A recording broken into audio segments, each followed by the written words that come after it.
Hello అండి అందరికీ. మొదటగా అందరికీ హ్యాపీ గురు పౌర్ణిమ అండి. The true teachers teach from that heart, not from the book. గురువు అంటే మనకు పాఠాలు చెప్పేవాళ్ళు మాత్రమే కాదు, మన జీవితానికి సరైన దారిని చూపించే గైడ్. అంటే ఇది నిన్న తీసిన వ్లాగ్.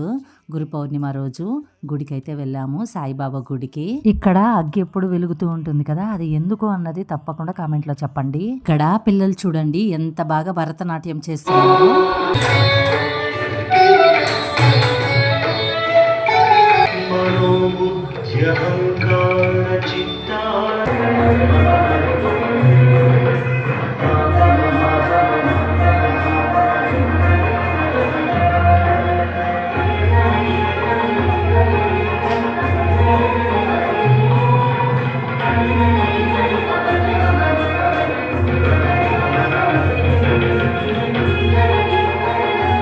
చివరగా ప్రసాదం తిని ఇంటికైతే వచ్చేసాం. Bye bye.